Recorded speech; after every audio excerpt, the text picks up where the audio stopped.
Hello साथियों, नमस्कार। पुनः उपस्थित हूँ आपके समक्ष। जो मैंने सीरीज शुरू किया है प्रधान शिक्षक भर्ती परीक्षा की तैयारी के लिए आपके लिए, उसी कड़ी में जो मैंने पूर्व में बताया था कि डीएलएड 75 अंक और समान अध्ययन जीएस 75 अंक दोनों मिलाकर जो 150 नंबर का प्रधान शिक्षक की परीक्षा होनी है, उसके तैयारी के लिए जो मैंने बीपीएससी के तर्ज पर 5 ऑप्शन के साथ प्रश्नोत्तर का अनोखा संग्रह लेकर के 2020 सीरीज मैंने जो शुरू किया था, उसको लेकर के मैं पुनः आपके समक्ष हाजिर हूँ। और पूर्व में भी इसका एक सीरीज आ चुका है, और उस सीरीज को यदि आपने अब तक नहीं देखा है तो वीडियो के प्लेलिस्ट में जाएं और प्रधान शिक्षक सेक्शन में जाकर ज़रूर देख लें। और आगे भी जो भी सीरीज यह आते रहेंगे वह आपको प्लेलिस्ट में मिलते रहेंगे। तो उसी कड़ी में आज हम लोग देखने वाले हैं जो डीएलएड 75 नंबर का सिलेबस है। इस डीएलएड के 75 नंबर के सिलेबस की तैयारी के लिए 2020 सीरीज यानी 20 प्रश्नों का संग्रह मैं लेकर के आया हूं। और यह 20 प्रश्न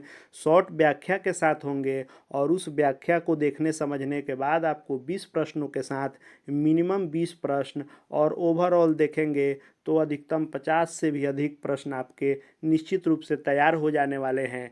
तो वीडियो महत्वपूर्ण होने वाला है, वीडियो में अंत तक बने रहेंगे। और यदि अब तक अपने चैनल डीएस मिश्रा ऑफिशियल को आपने सब्सक्राइब नहीं किया है तो चैनल को सब्सक्राइब करके बेल आइकन को प्रेस कर लेंगे, ताकि आगे जो भी प्रधान शिक्षक की तैयारी से संबंधित वीडियो सीरीज आए या जो शिक्षक जगत से संबंधित अपडेट आए, उसकी जानकारी सबसे पहले आप तक मिलते रहे। तो वीडियो में बिना देरी किए हुए आज का हम लोग वीडियो सीरीज शुरू करते हैं। तो देखिए, आज जो सीरीज होगा वह दूसरा सीरीज होगा, और दूसरे सीरीज में हम लोग देख लेते हैं पहले प्रश्न को। तो दूसरे सीरीज का पहला प्रश्न है कि जो पुस्तक सेंचुरीज ऑफ चाइल्डहुड है वह किसने लिखा है। तो देखिए, बचपन से संबंधित, बाल विकास बचपन से संबंधित एक बहुत फेमस पुस्तक है जिसका नाम है सेंचुरीज ऑफ चाइल्डहुड, और इसको लिखा है फिलिप एरिस ने। तो इसका राइट आंसर सी हो जाएगा। फिलिप एरिस महोदय ने सेंचुरीज ऑफ चाइल्डहुड लिखा है, और इसमें बचपन से संबंधित सारी चीज़ें हैं और इसके संदर्भ में आपको पढ़नी है। अगला प्रश्न हम लोग ले लेते हैं। अगला और दूसरा प्रश्न है इस सीरीज का कि 14 वर्ष की उम्र तक के बच्चों को किसी भी जोखिम वाले कार्य से सुरक्षा का अधिकार किस अनुच्छेद में वर्णित है। तो आपके सिलेबस में यह भी पढ़ना है बाल सुरक्षा को लेकर भी। तो इससे संबंधित प्रश्न हमने उठाया है। तो इसका है ऑप्शन है अनुच्छेद 21A में है वर्णित, कि अनुच्छेद 24 में है, कि अनुच्छेद 27 में। और जो सबसे महत्वपूर्ण है बीपीएससी की परीक्षाओं के लिए वह है चौथा और पांचवा ऑप्शन, जिसमें अभ्यर्थी फंस जाते हैं, और यहीं दो ऑप्शन जो होते हैं वह गलत करवाने की संभावना अधिक लेकर के बैठे रहते हैं। इसलिए प्रश्न और ऑप्शन भी विशेष इसमें महत्वपूर्ण हो जाते हैं। तो अनुच्छेद 21A जो है वह आपको आरटीई से संबंधित है कि 6 से 14 वर्ष के बच्चों को निःशुल्क एवं अनिवार्य शिक्षा, और अनुच्छेद 24 जो है वह है कि 14 वर्ष के उम्र तक के बच्चों को किसी भी जोखिम वाले कार्य से सुरक्षा का अधिकार जो दिया जाता है वह अनुच्छेद 24 में वर्णित है। इसलिए इसका राइट आंसर बी हो जाएगा। अगला प्रश्न हम लोग देख लेते हैं। अगला और तीसरा प्रश्न है इस सीरीज का कि बाल अधिकार दिवस किस दिन मनाया जाता है। और ऑप्शन है कि 14 नवंबर को मनाया जाता है, कि 18 नवंबर को, कि 20 नवंबर को। तो बाल सुरक्षा को लेकर के बाल अधिकार दिवस के रूप में जो बालकों का अधिकार है आपके संविधान में भी विभिन्न अनुच्छेदों के तहत दिए गए हैं, या विभिन्न प्रकार के आयोग समिति इत्यादि के तहत भी बाल अधिकार सुनिश्चित किए जाते हैं। तो इसकी जो बाल अधिकार दिवस जो मनाया जाता है वर्ष में एक दिन इसके लिए तय किए गए हैं वह है 20 नवंबर, और 20 नवंबर को ही बाल अधिकार दिवस मनाया जाता है। अगला प्रश्न हम लोग देख लेते हैं। अगला प्रश्न है चौथा नंबर इस सीरीज का प्रश्न है कि शिक्षा का कार्य उत्तम नैतिक चरित्र का विकास करना है, यह कथन किसका है। यानी दिए गए ऑप्शन हर्बर्ट, जेके रॉस और टीपी नन, इनमें से किसने कहा था कि शिक्षा का कार्य उत्तम नैतिक चरित्र का विकास करना है। जैसा कि हम लोग जान रहे हैं कि विभिन्न शिक्षा शास्त्रियों को पढ़ना है, उनके डिफिनीसन को पढ़ना है, उनके सिद्धांत को पढ़ना है, और उनके कहे गए कथन भी आते हैं परीक्षाओं में निश्चित रूप से, तो यह भी महत्वपूर्ण प्रश्न हो जाते हैं। और शिक्षा का कार्य उत्तम नैतिक चरित्र का विकास करना है, यह कहा है हर्बर्ट महोदय ने। राइट आंसर इसका ए हो जाएगा। पांचवा प्रश्न हम लोग देख लेते हैं। पांचवा प्रश्न है कि बालक के समाजीकरण की प्रथम महत्वपूर्ण संस्था कौन सी है। यानी बालकों का जो समाजीकरण शुरू होता है वह कहाँ से शुरू होता है। तो समाजीकरण विद्यालय में भी होता है, परिवार में भी होता है, समुदाय में भी होता है, उनके समाज में भी होता है, आस पड़ोस से भी होता है, सभी जगहों से उनका समाजीकरण होता है। लेकिन प्रश्न पर ध्यान देंगे तो प्रश्न कह रहा है कि प्रथम, यानी प्रथम शुरुआती महत्वपूर्ण संस्था कौन सा है जहाँ से बालक का समाजीकरण शुरू होता है। तो किसी भी बालक का जो परिवार होता है वह प्रथम संस्था होता है जहाँ से उनका समाजीकरण शुरू होता है। इस दूसरे सीरीज का छठा प्रश्न है कि विद्यालय में शिक्षक का कौन सा कार्य समाजीकरण को प्रभावित करता है। तो विद्यालय में शिक्षक विभिन्न तरह के व्यवहार करते हैं, विभिन्न तरह के कार्य करते हैं, उनमें से कौन सा ऐसा कार्य है जिससे समाजीकरण प्रभावित होता है। तो वह बच्चों के साथ स्नेह करते हैं उससे, कि बच्चों के बीच पक्षपात करेंगे उससे, कि बच्चों को दंडित करेंगे उससे।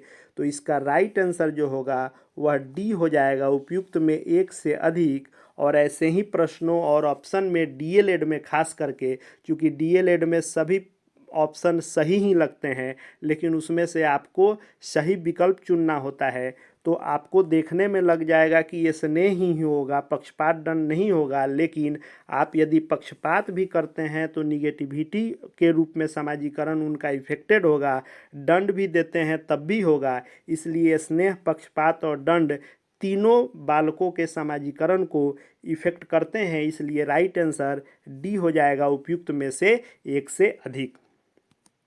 अगला प्रश्न हम लोग देखते हैं। अगला प्रश्न है कि पाठ्यचर्या में हस्त कौशल एवं उद्योग को किसने सर्वप्रमुख स्थान दिया है। यानी जो बच्चों की पाठ्यचर्या होती है उसमें हस्त कौशल और उद्योग को किसने बढ़ावा देने को कहा। महात्मा गांधी ने, कि अरबिंदो ने, कि रविन्द्रनाथ टैगोर ने। तो देखिए जो महात्मा गांधी थे उन्होंने ही पाठ्यक्रम में हस्त कौशल एवं उद्योग को सर्वप्रमुख स्थान दिया कि बालकों की शिक्षा ऐसी होनी चाहिए कि वे अपनी जीविका अर्जित कर सकें। और आपको जो इकाई 2 के अंतर्गत पढ़ना है वह विभिन्न शिक्षा शास्त्रियों और महापुरुषों का शिक्षा दर्शन आपको पढ़ना है, उसी से यह प्रश्न लिया गया है।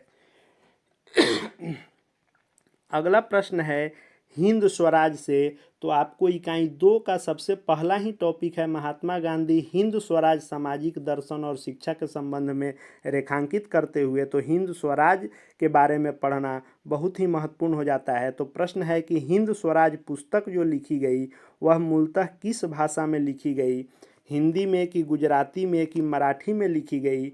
तो हिंद स्वराज जो पुस्तक लिखी गई थी वह गुजराती में मूलतः लिखी गई थी और 1909 ईस्वी में महात्मा गांधी जी के द्वारा लिखी गई थी। और यह जो पुस्तक लिखी गई थी वह गांधी जी इंग्लैंड से जब दक्षिण अफ्रीका की यात्रा कर रहे थे तो वे जहाज़ पर ही गुजराती भाषा में लिखे। आगे चल के इसका हिंदी अनुवाद भी किया गया, हिंदी में भी यह पुस्तक आई और मराठी में भी आई और अंग्रेजी में भी आई। और आगे हम लोग पढ़ेंगे कि इसका हिंदी अनुवाद किसने किया, अंग्रेजी अनुवाद किसने किया, गांधी जी ने किस जहाज़ में बैठ कर के यात्रा के दौरान इस पुस्तक को लिखी। आगे अगले सीरीज में सभी एक एक प्रश्नों को उठाने का मैं कोशिश करूंगा। तो इसका राइट आंसर बी हो जाएगा, गुजराती भाषा में मूलतः इस पुस्तक को 1909 ईस्वी में गांधी जी ने लिखा था। अगला प्रश्न है कि जे कृष्णमूर्ति का पूरा नाम क्या है। जे कृष्णमूर्ति का भी शिक्षा दर्शन पढ़ना है, इनके द्वारा बताए गए और इनके सभी सिद्धांतों को हम लोग पढ़ेंगे। लेकिन शुरुआती मैंने उठाया है इनके नाम को ही कि इनका पूरा नाम क्या था। तो जे कृष्णमूर्ति का पूरा नाम जो था वह जिद्दू कृष्णमूर्ति था, इसको याद रखेंगे। 10 नंबर प्रश्न है कि इनमें से बचपन को प्रभावित करने वाले मनोसामाजिक कारक कौन हैं। यानी परिवार है, कि पड़ोस तथा विद्यालय है, कि हीनता की भावना है। तो जो बचपन को प्रभावित करने वाले कारक होते हैं वह परिवार भी होता है जो बचपन को प्रभावित करता है मनोसामाजिक रूप से, और पड़ोस तथा विद्यालय भी होता है जो उनके मानसिक जो दृष्टिपटल होता है उस पर अपना प्रभाव छोड़ता है। और हीनता की भावना भी यदि हो जाती है तो उनके अंदर आत्मविश्वास की कमी हो जाती है, और बचपन को यह निश्चित रूप से तीनों जो है इफेक्ट डालते हैं बचपन पर। इसलिए राइट आंसर उपयुक्त में एक से अधिक हो जाएगा, यानी तीनों बचपन को प्रभावित करने वाले मनोसामाजिक कारक हैं। देखिए 10 प्रश्नों के बाद मैं आपको यह बता दूं कि आगे भी प्रधान शिक्षक की तैयारी के संदर्भ में जो 2020 सीरीज है वह डीएलएड का तो जारी रहेगा ही, साथ में जीएस की भी कोशिश है कि जो जीएस 75 नंबर का है वह भी उतना ही महत्वपूर्ण है, क्योंकि 50-50 आने हैं, आधे आधे आने हैं दोनों से, तो उसका भी वीडियो सीरीज लेकर के आऊँगा। और डीएलएड भी चलेगा, और समय मिलेगा तो पूरा प्रैक्टिस सेट भी आएगा, साथ ही कुछ चुनिंदा पुस्तकों से भी किताब आएगा, नोट्स से भी आएंगे, प्रैक्टिस सेट किताबों से भी लाने की कोशिश होगी। यह कोशिश है कि प्रधान शिक्षक परीक्षा में आपको जितना अधिक हो सके उतना अधिक बेनिफिट देने की। उसके लिए आप चैनल से जुड़ जाएंगे और चैनल को सब्सक्राइब करके घंटी वाला बटन ज़रूर प्रेस कर लेंगे, ताकि जो भी वीडियो आए उसकी पहुंच आप तक हो पाए। आपके लिए यह वीडियो उपयोगी लगे तो लाइक और शेयर अधिक से अधिक ज़रूर करेंगे, क्योंकि आप ही की तरह व्यस्तता और सभी व्यस्तताओं के बीच में आपके लिए समय निकाला जा रहा है। और कमेंट करके ज़रूर बताएंगे कि और इसमें क्या ऐड करना चाहते हैं, क्या सुधार करवाना चाहते हैं। निश्चित रूप से अपना फीडबैक देंगे। अगले प्रश्न को हम लोग देख लेते हैं। 11 नंबर प्रश्न है कि आंधी तूफान की अवस्था किसे कहा जाता है। तो देखिए, जो बच्चों के पूरे विकास की प्रक्रिया होती है, वृद्धि की प्रक्रिया होती है, उसमें आंधी तूफान की अवस्था किसे कहा जाता है। बाल्य अवस्था को, कि किशोरावस्था को, कि प्रौढ़ावस्था को। तो जो बालकों का किशोरावस्था होता है, और यह किशोरावस्था जो होता है यह 12 से 18 वर्ष तक की अवस्था को कहते हैं किशोरावस्था। और 12 से 18 वर्ष की यह जो किशोरावस्था होती है यह आंधी तूफान की अवस्था इसे कहा जाता है, क्योंकि इस अवस्था में शारीरिक विकास बहुत तेज़ी से होते हैं, शरीर के अंगों के विकास बहुत तेज़ी से होते हैं, साथ ही साथ बच्चों में गलत भी आदत बहुत जल्दी आते हैं, अच्छे गुण भी बहुत जल्दी आ जाते हैं, और सभी प्रकार के वृद्धि विकास भी बहुत तीव्र गति से होते हैं। इसलिए इसे आंधी तूफान की अवस्था कहा जाता है, और यह किशोरावस्था होता है। अगला और इस सीरीज का 12 नंबर प्रश्न हमने लिया है कि जो ईसीसीई पाठचर्या है, यानी ईसीसीई पाठचर्या क्या है। तो early childhood care and education जो होता है वह ईसीसीई का फुल फॉर्म होता है, यानी early childhood care and education पाठचर्या के दीर्घकालिक उद्देश्य नहीं है। प्रश्नों पर जरूर ध्यान देंगे कि इसमें पूछ रहा है कि पाठचर्या के दीर्घकालिक उद्देश्य नहीं है, और ख़ास करके मैं प्रश्नों में वैसे प्रश्नों को शामिल कर रहा हूं जैसे बीपीएससी घुमाता है, जिसके कारण ऑप्शन 5 लेना पड़ता है या 4 लेना पड़ता है, किन परिस्थितियों में वो 4-5 होते हैं, इसीलिए वैसे प्रश्नों को मैं सेट कर रहा हूं। तो देखिए, ऑप्शन है कि सतत गुणात्मक सुधार, की सर्वांगीण विकास, की नवाचार एवं प्रयोग, की उपयुक्त में एक से अधिक, की उपयुक्त में से कोई नहीं। तो देखिए, जो ईसीसी पाठचर्या के उद्देश्य हैं वह तो यह तीनों ही उद्देश्य हैं। सतत गुणात्मक सुधार भी उद्देश्य है, सर्वांगीण विकास भी उद्देश्य है, नवाचार भी इसमें उद्देश्य है। लेकिन यहाँ और ध्यान देंगे कि दीर्घकालिक पूछा जा रहा है कि दीर्घकालिक उद्देश्य कौन नहीं है। तो सतत गुणात्मक सुधार भी दीर्घकालीन उद्देश्य है, सर्वांगीण विकास भी है, लेकिन नवाचार एवं प्रयोग जो होता है यह लघु उद्देश्य होता है, यानी इसको शॉर्ट टर्म में इसको प्राप्त करने के लिए यह इसमें रखा जाता है। जबकि सतत गुणात्मक सुधार एवं सर्वांगीण विकास जो होता है वह दीर्घकालिक उद्देश्य होता है। अगला और 13 नंबर प्रश्न है कि इनमें से कौन लिखने की आवश्यकता नहीं है। तो सीरीज 1 में भी इससे संबंधित मैं प्रश्न लाया था और उसमें बताया था मैंने कि सभी प्रकार की जो अशक्तता एक बीमारी होती है जो बच्चों के बीच में होती है, लिखने से संबंधित, पढ़ने से संबंधित, गणित की समस्या से संबंधित, तो उसको मैं लेकर के आऊँगा कहा था मैंने, और उसी कड़ी में यह मैं लेकर के आया हूँ कि जो लिखने की अशक्तता होती है उसे क्या कहते हैं, उसे अग्रेफिया कहते हैं कि डिस्ग्राफिया कहते हैं कि अप्रेक्सिया कहते हैं। तो इसका राइट आंसर हो जाएगा, पूछ रहा है कि नहीं है, कौन नहीं है, तो इसका राइट आंसर उपयुक्त में से कोई नहीं होगा, क्योंकि अग्रेफिया भी लिखने की अशक्तता है, डिस्ग्राफिया भी लिखने की अशक्तता है और अप्रेक्सिया भी लिखने की अशक्तता है। अगर दूसरा 3 ऑप्शन दे के एक इसमें रहता तो अलग बन जाता बात, लेकिन यहाँ है कि कौन नहीं है, तो चूंकि तीनों है इसलिए 5वां ऑप्शन हो जाएगा। बीपीएससी इसी तरह से प्रश्न सेट करता है और आपको 4-5 में भी ध्यान देना होता है। तो यहाँ चूंकि तीनों सही दिए गए हैं इसलिए उपयुक्त में से कोई नहीं होगा, क्योंकि यहाँ पूछ रहा है कौन नहीं है। अगला और 14 नंबर प्रश्न है कि विशिष्ट बालकों के अंतर्गत कौन सा बालक आता है, यानी किस प्रकार के बालक को हम विशिष्ट बालक के श्रेणी में रखेंगे। तो पिछड़ा बालक या प्रतिभाशाली बालक या मंदबुद्धि बालक, इनमें से किसको हम रखेंगे विशिष्ट बालक के कैटेगरी में। तो देखिए जो विशिष्ट बालक होते हैं वे पिछड़ा बालक भी होते हैं, प्रतिभाशाली बालक भी होते हैं और मंदबुद्धि बालक भी होते हैं। तीनों प्रकार के बालकों को विशिष्ट बालक की श्रेणी में रखते हैं, इसलिए इसका राइट आंसर जो होगा वह उपयुक्त में 1 से अधिक होगा, यानी तीनों ऑप्शन सही हैं। और डीएलएड के ऑप्शन में और प्रश्न से ज़्यादा महत्वपूर्ण हो जाता है ऑप्शन पर ध्यान देना, तो तीनों सही हैं, इसलिए चौथा विकल्प आपको चुनना होगा। अगला और 15 नंबर प्रश्न है कि अपराधी बालक कौन होते हैं। कौन से ऐसे बालक होते हैं जिनको आप अपराधी बालक के श्रेणी में रखेंगे।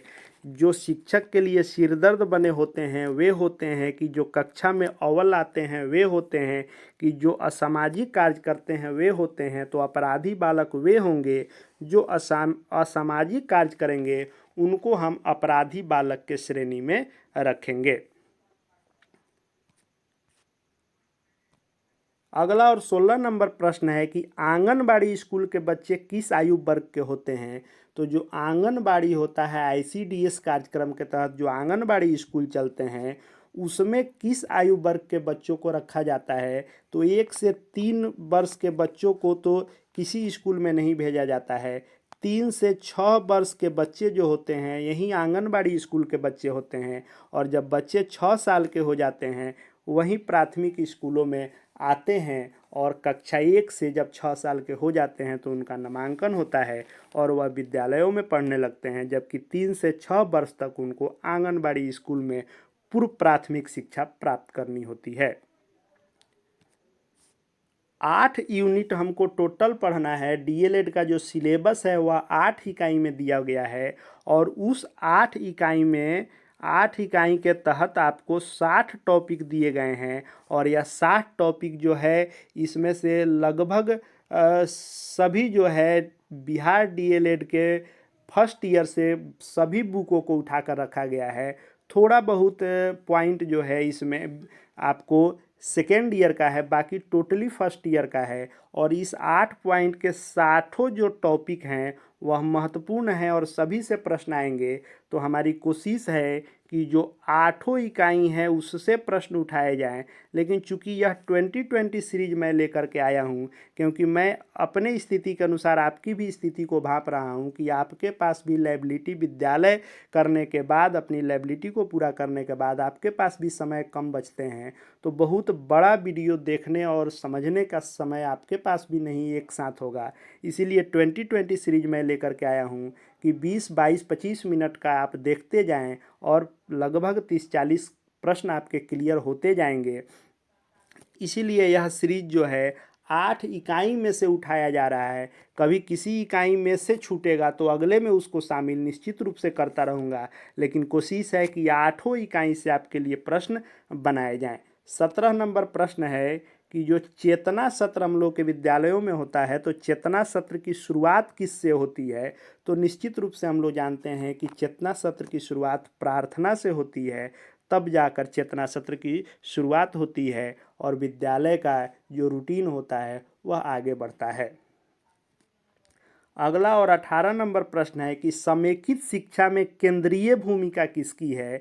तो जो समेकित शिक्षा होता है वह समावेशी शिक्षा होता है, जहां समान छात्र और विशेष छात्र सभी को एक साथ पढ़ाया जाता है, उसको समेकित शिक्षा कहते हैं। और इसमें जो केंद्रीय भूमिका में होते हैं वे शिक्षक होते हैं और समेकित शिक्षा में इनकी ही भूमिका केंद्रीय रूप से होती है। अगला और 19 नंबर प्रश्न है कि सामाजिक असमानता का जन्म कहाँ से होता है, यानी जो सामाजिक विभेद होता है उसका शुरुआत कैसे होता है। तो यह त्वरित रूप में होता है कि प्रवाह रूप में कि क्रमिक रूप में। तो सामाजिक असमानता का जो शुरुआत होता है वह क्रमिक रूप में होता है, यानी एक सीरियली धीरे धीरे यह असमानता बढ़ते जाती है, इसलिए इसका राइट आंसर सी हो जाएगा। आज के सीरीज का इस 2020 सीरीज के दूसरे सीरीज का और आज का अंतिम प्रश्न है कि श्रव्य शिक्षण सहायक सामग्री का साधन कौन सा नहीं है।